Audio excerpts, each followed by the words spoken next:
Your pre-market summary for Thursday, June 30th, as we head towards not only the end of the month, but the end of the quarter, and heck, also the end of the first half of the year. And I say that only because for the S&P 500, it is now officially the worst, or potentially the worst here as we head into the start of the day since 1970. So lots of big numbers being thrown around today as we again wrap up the quarter, wrap up the month as well. Lots to talk about today. Futures are back in negative territory once again. 1.5% right now for the S&P, 1.3% for the Dow, 1.7 there for the NASDAQ.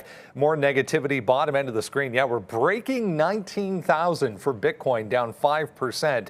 8.5 right now for Ethereum. So a lot of things under pressure as far as individual stocks are concerned, including crypto-based stocks, anything surrounding that. Coinbase with its own headline this morning. We'll talk about that coming up, but pretty ugly day shaping up here. RH shares under pressure once again. They're out with a profit warning today, so gapping down even further than this through this 230 area right now for RH. We'll talk a little bit about big tech coming off of a nice bounce back day yesterday.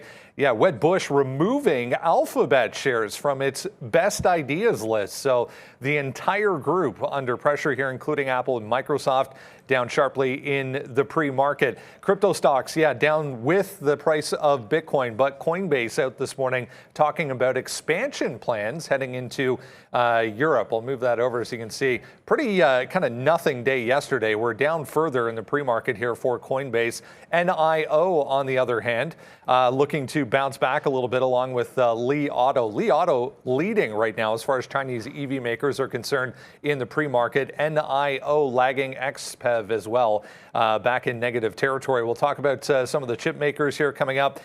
Big ugly red candle 2 days ago, follow through yesterday to the downside. More negativity today off that Bank of America negative note yesterday. What will happen on the last day of the month and the quarter, guys, for the market? Not looking good so far in the pre-market. Make sure you join us at 8:30. We're going to get more inflation data coming up at 8:30 as well. Grab the watch list on its way out to you right now. Use the QR code on screen. We will see you shortly, guys, on TraderTV.Live.